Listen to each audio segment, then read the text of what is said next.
इन आए हुए बलबीरों का पराक्रम और समाप्त हो गया। इनकी वाणी का वो जोश और समाप्त हो गया इनकी वाणी का वो रोष।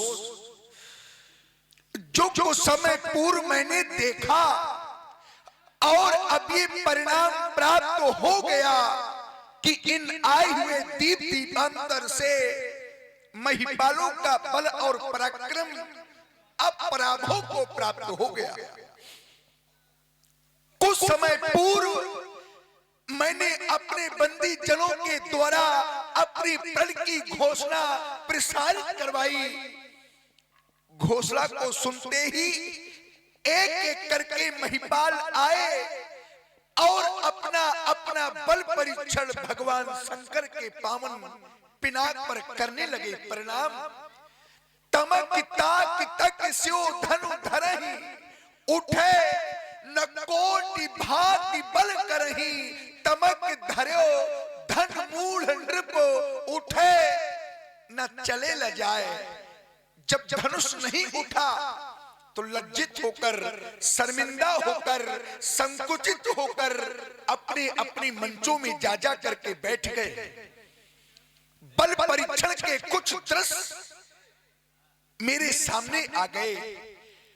वो पहला दृश्य कैसा कि एक एक राजा धनुष के समीप आए, धनुष को उठाने का प्रयास किया पर धनुष नहीं उठा। पुनः अपने अपने मंचों में जा जा करके बैठ गए। तत्पश्चात दूसरा दृश्य मेरे सामने आ गया। वो दूसरा दृश्य कैसा कि वही पराजित महिपाल 10,000 की संख्या में एक साथ मिलकर सामूहिक अजगों को उठाने का उपक्रम करने लगे। भूप साहस 10 एक ही 12 और लगे उठावन पर तरई न तारा डगे न शंभु। सरासन कैसे अब तो 10,000 राजा, अरे अब तो 10,000 राजा एक साथ मिलकर सामूहिक को पराजित हुए देखे गए। और अब तीसरा दृश्य देख रहा हूं, कितना विलक्षण दृश्य है। वो तीसरा दृश्य कैसा कि अब कोई भी महिपाल, अब कोई भी भूपाल, अरे अब तो कोई भी राजा धनुष के समीप आने का तो कोई साहस भी नहीं करता। मानो इन महिपालों को ये विश्वास हो गया है, इस समस्त वीर अब ये विश्वास कर बैठे हैं कि अजगों के समीप आना हमारा अब व्यर्थ होगा, अब नहीं टूटेगा, अब नहीं टूटेगा। ऐसा मानकर, ये ऐसा सोचकर देखो ना सभी श्रीहत हो गए। श्रीहत भये हार ही राजा और बैठे निज निज जाय समाजा। जब कोई भी वीर अजगों के समीप आएगा नहीं, अजगों को उठाएगा नहीं, तोड़ेगा नहीं, तो भला कैसे होगी हमारी प्रण की पूर्ति। और जब ऐसी दशा मैंने इन महिपालों की देखी तो मेरे हृदय में अकुलाहट होने लगी। मैं अकुलाने लगा, मैं विकल होने लगा यह सोचकर कि क्या होगा मेरे प्रण का, और प्रण की पूर्ति न होने पर मेरी बेटी का क्या होगा, मेरी जानकी का क्या होगा, मेरी वैदेही का क्या होगा। ये स्वयंवर का साज तो सजा का सजा रह जाएगा। और अब तो ऐसा लगता है कि बेटी जानकी की मांग अब सदा सदा के लिए सूनी रह जाएगी। मैंने तो कभी स्वप्न में भी नहीं सोचा था कि मेरे सपने सब धूल में मिलकर के रह जाएंगे। आशा अब निराशा का रूप धारण करने लगी। और मेरे मित्रों, ये आस जब बनकर के टूट जाती है, ध्यान दीजिएगा, ये आस जब बनकर के टूट जाती है तो यार रूह किस तरह से कसमसाती है। अरे कोई पूछ लो उस बदनसीब बाबा से जिसकी बेटी की बारात द्वारे से लौट जाती है। आज वही हो गया जिसकी मैंने कभी कल्पना तक ना की थी।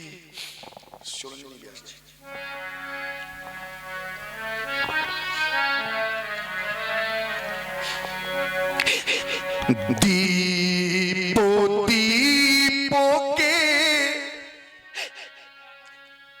दीपों दीपों के भूपति नाना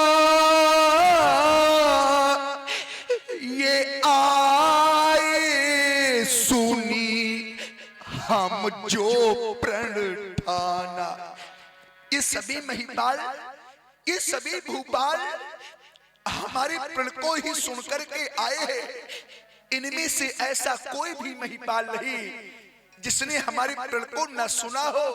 क्या कोई साधारण कोर्ट की वीर बैठे हैं? साधारण कोर्ट की वीर नहीं, सिंह स्वयंवर भूप अनेका सबते सुभर एक ते एका हारे सकल भूप बरियारा पर शंभु सरासर काहू न टारा। देव तनो जो धारी मानो जो शरीरा। देव तनो जो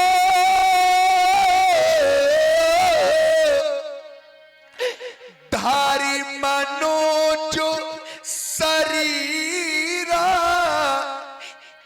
विपुल वीरो आए रणधीरा।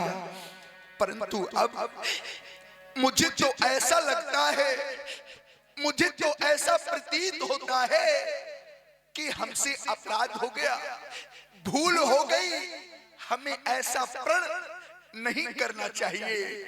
क्या ये रत्न गर्भा वसुंधरा, क्या ये वीर भोग्या वसुंधरा, क्या वीरों से विहीन हो गई? क्या कोई ऐसा वीर नहीं जो हमारी प्रण की पूर्ति कर देता? अब कहने पर विवश हो गया। भूल हो गई भारी, हमसे भूल हो गई भारी। कहना तो नहीं चाहता था पर अब कहने पर विवश हो गया।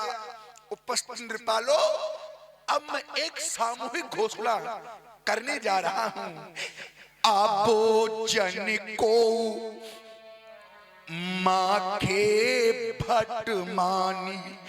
अब कोई माखे नहीं, अर्थात अब कोई कह के ना सुनावे, क्योंकि मौखिक वार्ता अब मैं सुनना नहीं चाहता।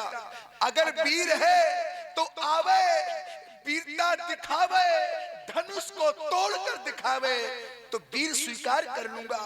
अर्थात अब मैं कहने जा रहा हूं, आबो जन को माखे भट मानी। आबी जानी को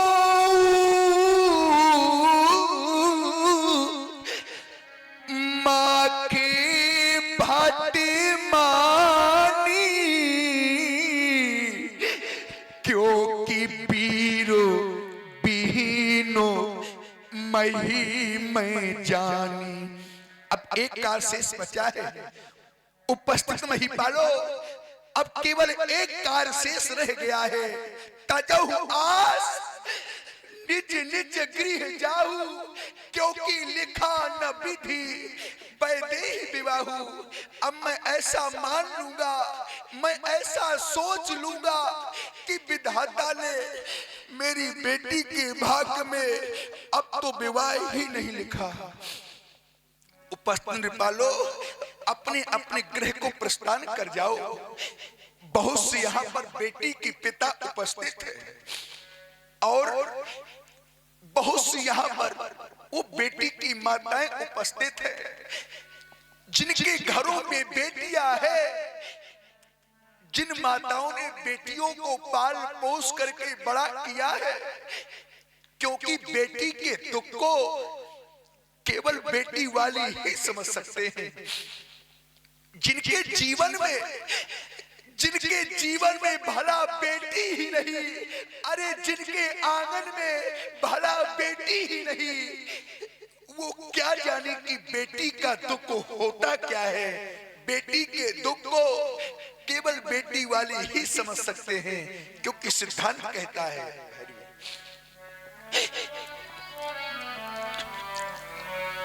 कि पारे घारे घाल को बोला जो न भीरा, क्योंकि वो बांझो की जानी प्रसव के पीरा। बांझ स्त्री कहते किसे हैं? जिसके जीवन में कोई संतान ही ना हो उसे बांझ कहते हैं।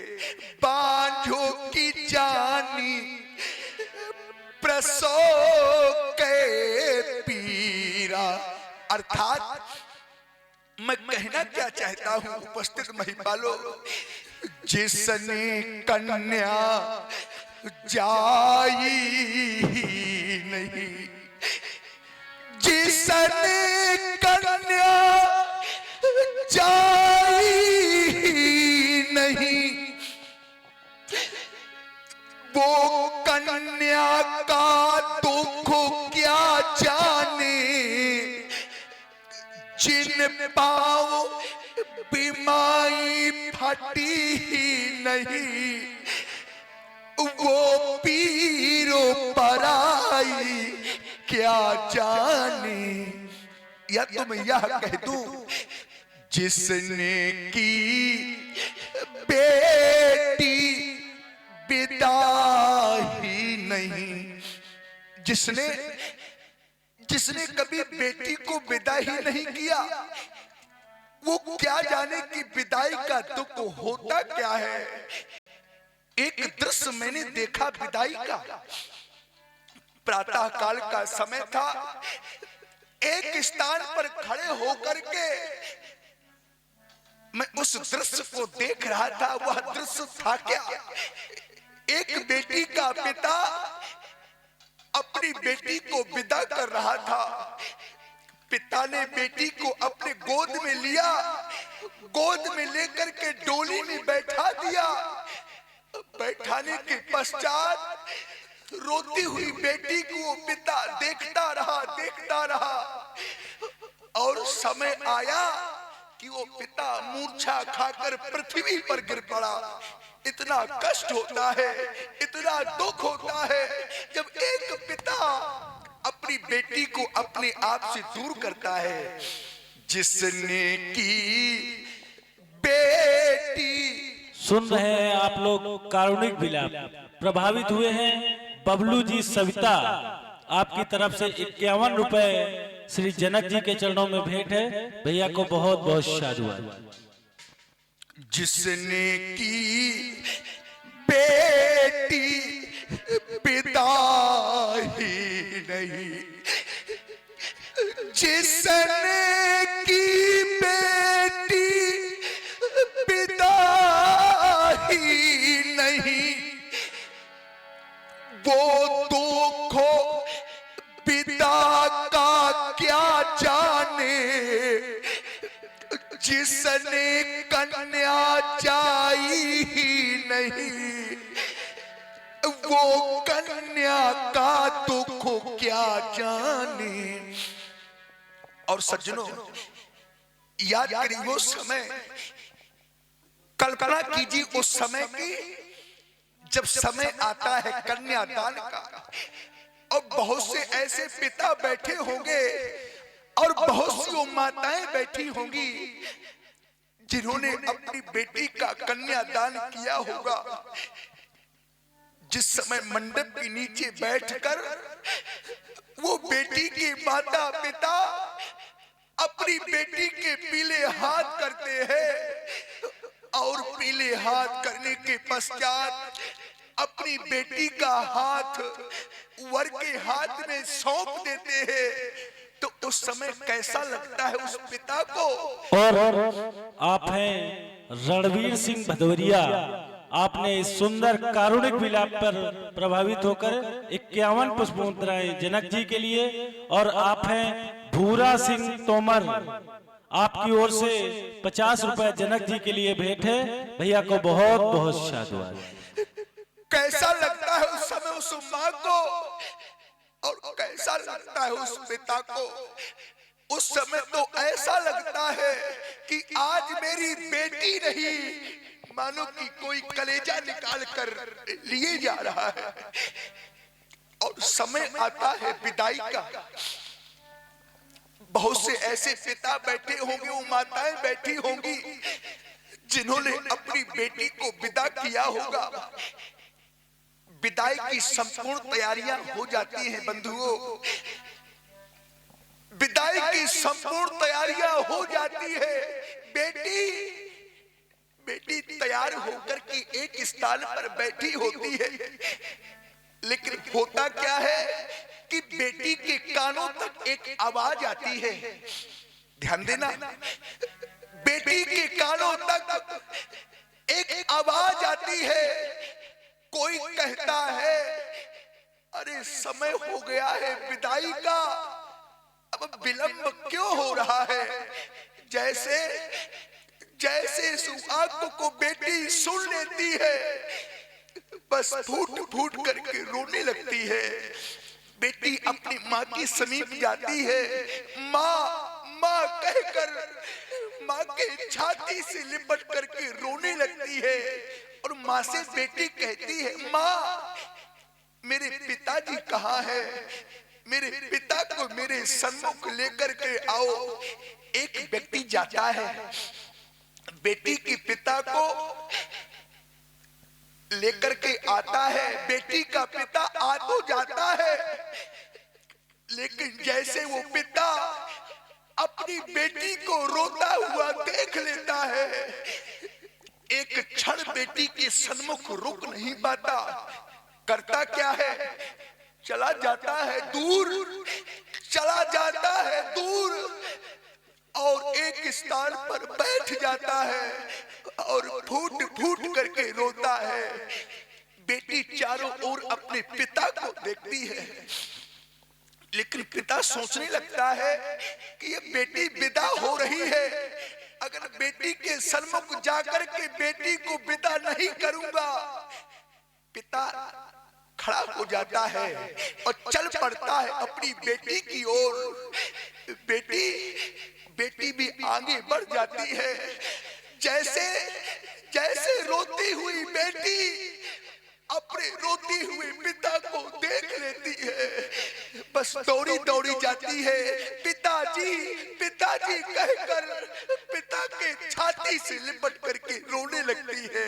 क्योंकि विदाई का दृश्य ही ऐसा होता है, हर पिता रो देता है, हर माँ रो देती है। कैसे रोती है बेटी जब विदा होती है। और आप हैं गोलू सिंह तोमर, इस सुंदर कारुणिक विलाप पर 51 पुष्पमुद्राएं जनक जी के लिए भेंट किया है। भैया को बहुत बहुत साधुवाद। कैसे रोती है बेटी जब विदा होती है।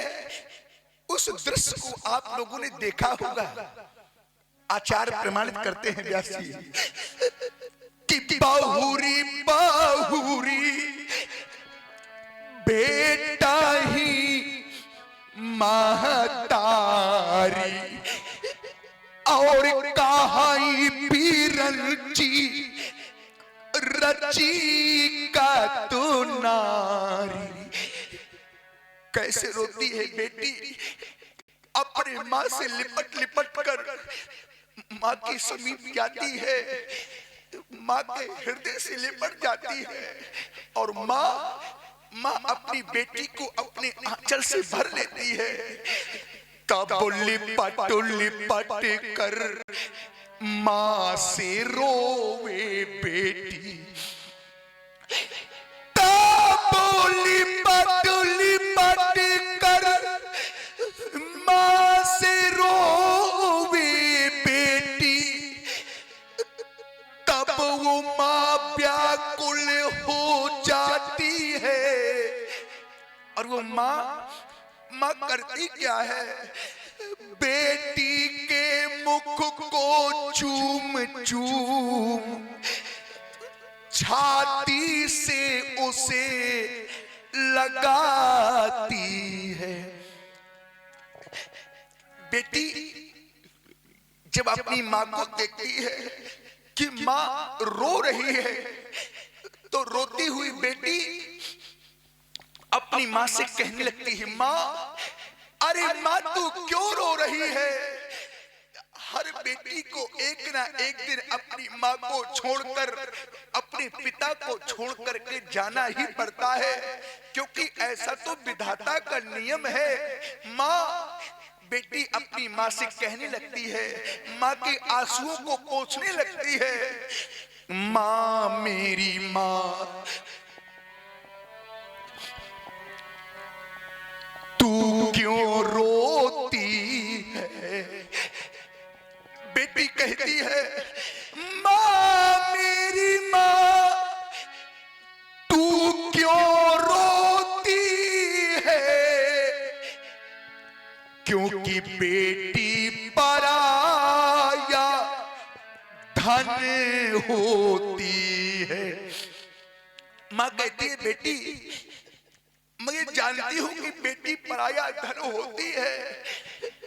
बेटी एक ना एक दिन अपनी माँ को छोड़ करके, अपने पिता को छोड़ करके चली जाती है, लेकिन माँ का हृदय बड़ा कोमल होता है। बेटी को जरा भी कष्ट हो जाता है तो माँ परेशान हो जाती है, क्योंकि बेटी के दुख को अगर समझना है तो कोई उस माँ से जाकर के पूछो। माँ कहने लगती है, बेटी इतनी कठोर कहाँ होती है, इतनी कठोर कहाँ होती है, क्योंकि माँ भी तो आखिर माँ होती है। लोग कह देते हैं बेटी तो पराया धन होती है, लोग कह देते हैं बेटी तो पराया धन होती है। ये बेटियां पराया धन तो होती हैं, पर ये बेटियां अपने माता पिता के कलेजे का एक टुकड़ा होती है। जिस समय पिता पर कष्ट आता है, माँ पर दुख आता है, तो एक क्षण बेटा तो पीछे हट जाता है, लेकिन ये बेटियां उस दुख को सहने के लिए आगे हो जाती हैं। ये बेटियों का जीवन होता है। बेटी अपना जीवन तो कष्ट में व्यतीत कर लेती है, दुखों को सहती रहती है, पर अपने माता पिता से अपने दुखों को कभी कहती नहीं है। ये बेटियों का जीवन होता है। लेकिन जिस समय माता पिता के जीवन में कष्ट आता है, तो वो बेटी दुख में कभी अपने माता पिता को देख नहीं सकती। ये जीवन बेटियों का होता है। बेटी लाखों पराया धनु है। ध्यान देना सज्जनों, बेटी लाखों पराया धनु है,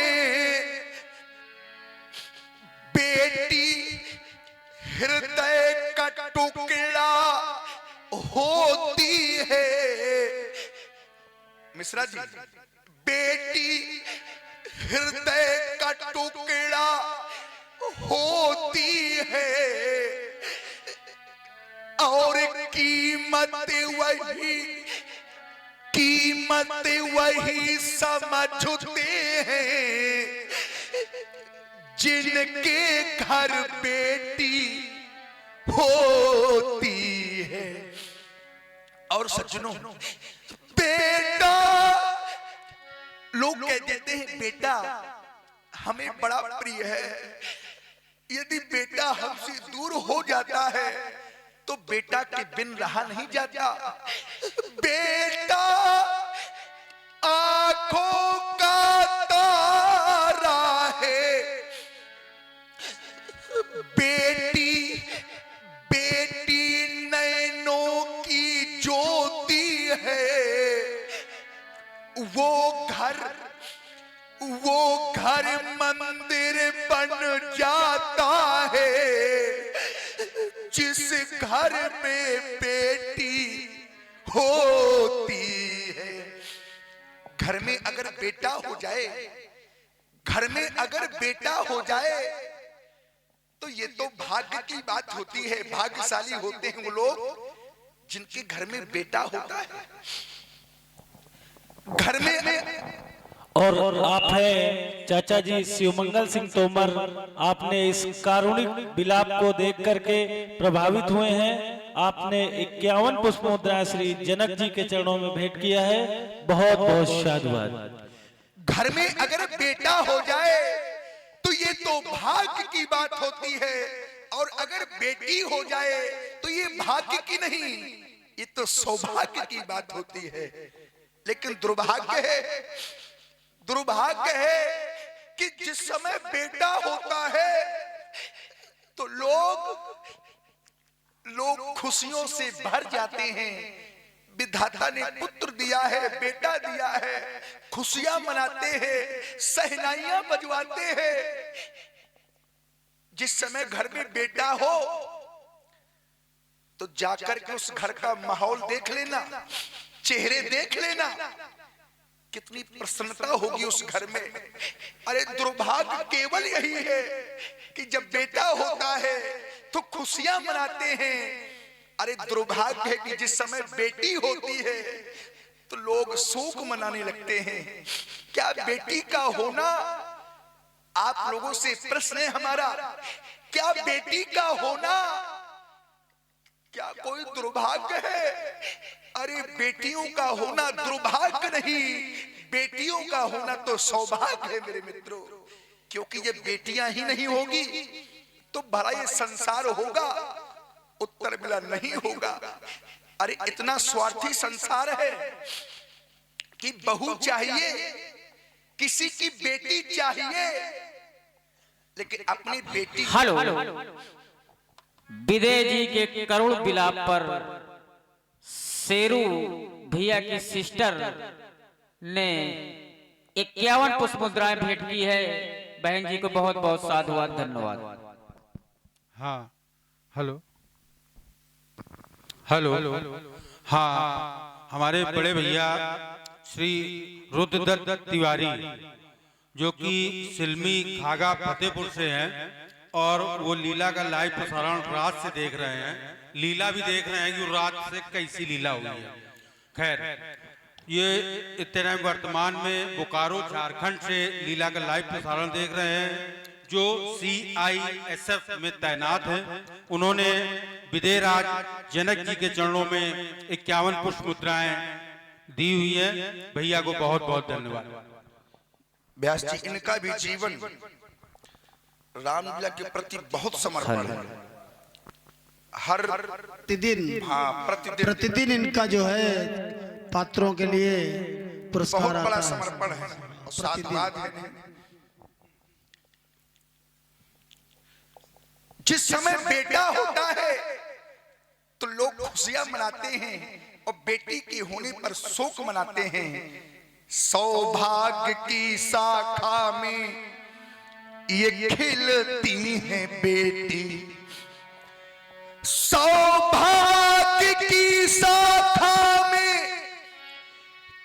ये खिलती है बेटी,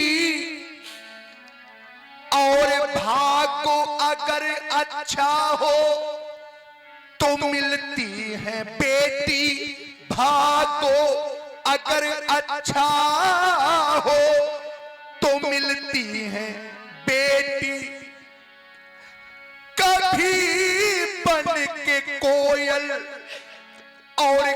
भी बन के मैना घरों आंगनों में चाहे कोती है बेटी। सज्जनों, कैसा होता है बेटियों का जीवन। जिस समय बेटी विदा होने लगती है तो बेटी कहने लगती है, हो गए अपने आज पराए। जो अपने थे वो आज सबके सब पराए हो गए। हो गए अपने आज पराए, मेरो बाबुल का घर छूट गया। बिछड़ गए मेरे भैया बहने, अब सबने मुझको छोड़ दिया। बेटी का पिता कहने लगता है, हाय विधाता तूने भी। अरे विधाता, ये कैसा नियम बनाया है। अगर बेटी को पराया ही करना था तो बेटी को कोख से जन्म ही क्यों दिया। जिस समय वो पिता अपनी रोती हुई बेटी को देखता है तो पिता से देखा नहीं जाता, तो वो पिता विधाता से कहने लगता है, हाय विधाता तूने भी। अरे हाय विधाता तूने भी, यह कैसी रीति बनाई है। यह कैसी रीति बनाई है। जिस बेटी को, वो पिता कह रहा है, जिस बेटी को मैंने पाला वो बेटी हुई पराई है। और नहीं है विश्वास। देखिए सभी लोग बैठे हैं, जब इसका खंडन अभी हो जाए इसके बाद जाएं। माता बहने विजय जी बैठे। के करुण विलाप पर झल्लर भैया रतनपुर 50 पुष्प मुद्राएं भेंट कर रहे हैं और हमारे बड़े भैया उपेंद्र सिंह उर्फ मुन्ना भैया 50 पुष्प मुद्राएं जनक जी के विलाप पर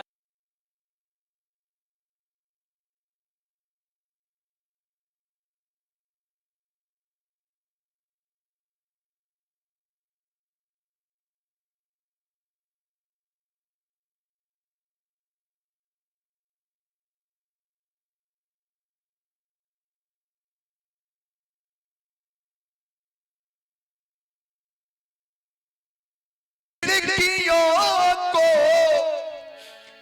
ये खोलती है बेटी। और जिस घर में बेटी हो तो घर की दीवारें बोलती। बेटियों ने हरदम घर का नाम रोशन किया है और वक्त पर बन करके मीरा जहर का प्याला पिया है। सज्जनों, जब बेटियां गाती हैं, व्यास जी, हमारे देश की एक बेटी ने, ध्यान देना सज्जनों, हमारे देश की एक बेटी ने इतना सुंदर गाया, इतना सुंदर गाया कि वो विदेशी राजा भी कहने लगे कि जब बेटी का देहावसान हो तो बेटी का हमें गला दिया जाए और गले में परीक्षण करके देखें कि ऐसा है क्या जो इस देश की बेटी इतना सुंदर गाती है। दुर्भाग्य है कि कुछ समय पहले बेटी का देहावसान भी हो गया है। जब बेटियां गाती है तो स्वर्ग के समंदर डोलते हैं। अरे मूर्खो है जो, अरे मूर्खो है जो बेटियों को बेटों से कम तौलते हैं, क्योंकि बाप की पगड़ी है बेटी। क्योंकि बाप की पगड़ी है बेटी, मां का रेशमी परिधान है, ये बेटियां भगवान का सबसे बड़ा वरदान है।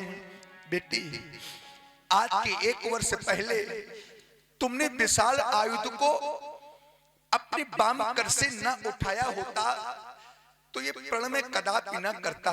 याद है ना वो दिन तुम्हें बेटी, जिस समय धराली पुणे में अगर तुमने बेटी धरा लीपने के समय विशाल आयुध को तुमने बाम कर से न उठाया होता तो ये प्रण में कदापि न करता।